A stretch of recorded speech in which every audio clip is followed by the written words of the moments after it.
तो welcome back guys. तो तुम लोग कैसे हो? तो खैर, तो आज मैं तुम लोगों के लाया हूँ नारुतो के 10 ऐसे फैक्ट्स जिसे देख के तुम सब लोग बोलोगे ओह माय गॉड।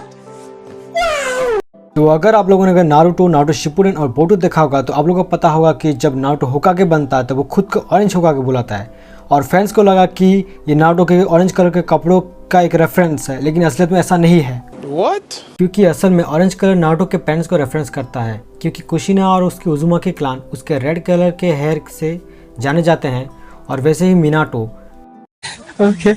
लेकिन मिनाटो की फैमिली के बारे में ज़्यादा एक्सप्लेनेशन नहीं दिया गया है, लेकिन पर उसके भी येलो कलर हेयर्स हैं। तो अगर आप लोगों ने अगर ड्राइंग क्लास किया है तो आपको पता होगा कि रेड और येलो से ऑरेंज बनता है। तो छोटे से बड़े होने तक नारुतो अपने ही दम पे था। तो जब नारुतो छोटा था तो उसे बचाने के लिए उसके पेरेंट्स ने खुद को सेक्रीफाइस कर दिया। तो नारुतो के पास फैमिली बोलने के लिए कोई नहीं था और फैंस को लगा कि नारुतो के बाद और कोई उजुमाकी क्लान का मेंबर नहीं है। लेकिन नारुतो और सुनाडे असल में डिस्टेंस रिलेटिव्स हैं, क्योंकि जब कोनोहागुरा पहली बार बन रहा था तो सेंजू और उजुमाकी क्लान्स के मेंबर एक दूसरे से शादी करते थे। तो अगर फैंस उसके बारे में सोचे तो अदर्स कैरेक्टर्स भी नारुतो और सुनाडे के डायरेक्ट रिलेटिव्स लगते हैं। लेकिन बाद में कारिन और नागाटो को इंट्रोड्यूस किया गया जो कि उजुमाकी क्लान के डिसेंडेंट्स हैं। तो क्या तुम लोग पता है कि जो नारुतो को पावर मिलता है नाइन टेल्ड कुरामा से, वो हमेशा से प्लान नहीं किया गया था। उसकी वजह मासाशी किशिमोटो चाहते थे कि वो नारुतो नाम का एक कैरेक्टर बनाए जो कि शेफ बनने के लिए पढ़ाई करता है।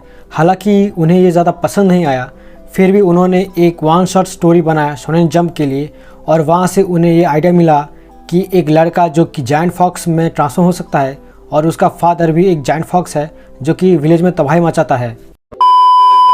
शोनेन जंप के एक इशू में किशिमोटो ने ये रिवील किया था कि वो नारुतो को किस तरह से लिख रहे हैं। तो उन्होंने ये बताया कि वो हमेशा से चाहते थे कि नारुतो को कभी भी उसके पेरेंट्स के बारे में पता ना चले, लेकिन जब वो एक फादर बने तो उनका व्यू चेंज हो गया। तो जिस तरह का रिलेशनशिप किशिमोटो का उनके बच्चों के साथ था, वो उस तरह का रिलेशनशिप नारुतो को उसके पेरेंट्स से दिखाना चाहते थे। तो उन्होंने नारुतो को मिनाटो और कुशिना से इंट्रोड्यूस किया और स्टोरी के दूसरे पार्ट से टाइम ट्रैवल और चक्रा कॉन्सेप्ट को इस्तेमाल करके मिनाटो और कुशिना को नारुतो से बात करवाया। तो जब नारुतो की मांगा एंड होने वाली थी तब वन पीस, जो कि मांगा और एनिमे हिस्ट्री का सबसे बड़ा हिस्सा है, उसके राइटर ने किशिमोटो की सीरीज नारुतो को ट्रिब्यूट देने के लिए वन पीस की 766 चैप्टर के कवर में दो कैरेक्टर्स को मेल शेयरिंग करते हुए दिखाया। और उनमें से एक कैरेक्टर वन पीस की नामी, जिसने कोनोहागुरे की पैटर्न वाली कपड़े पहनी थी, उसके पीछे छुपा हुआ था, लेकिन उसके कपड़ों का डिज़ाइन खुद नारुतो को डेडिकेट करता था। मगर वहाँ पे नारुतो की जगह वन पीस का मंकी डी लफी रामेन खाता हुआ दिखाया।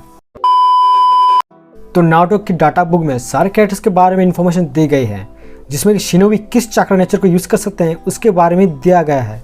लेकिन नारुतो की 4th डाटा बुक में नारुतो के एसेंशियल्स में से नारुतो के सारे चक्रा नेचर में से एक चक्रा नेचर मिसिंग है, जो कि है येन रिलीज। जबकि सीरीज में भी दिखाया गया है कि नारुतो सारे चक्रा नेचर्स को एक्सेस कर सकता है, जिसमें कि येन और यांग रिलीज भी थे, क्योंकि ट्रूथ सीकिंग और हागुरोमो की पावर को एक्सेस करने के लिए येन रिलीज की ज़रूरत पड़ती है। लेकिन according to data book Naruto in skills को एक्सेस नहीं कर सकता, क्योंकि ये इम्पॉसिबल है। तो जापान में ब्लड टाइप्स को लेके एक पर्सनालिटी थ्योरी है कि ब्लड टाइप्स तुम्हारे पर्सनालिटी को इंडिकेट करता है, और इसकी वजह से नारुतो के डाटा बुक्स में कैरेक्टर्स का ब्लड टाइप्स भी दिया गया है। लेकिन नारुतो के केस में उसका ब्लड टाइप बी है, क्योंकि जिन लोग का ब्लड टाइप बी है वो इररेस्पॉन्सिबल, इम्पेशेंट और सेल्फिश होते हैं, लेकिन वो पैशनेट, क्रिएटिव और फ्रेंडली भी होते हैं।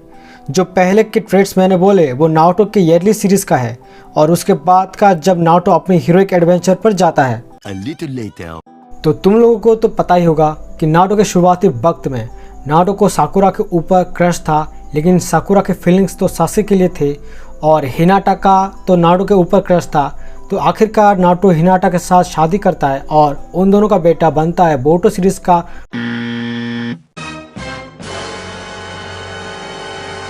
कि सास्के और साकुरा की एक बेटी है। लेकिन फैंस को लगता है कि क्या हुआ होता अगर साकुरा की शादी नारुतो से हुई होती।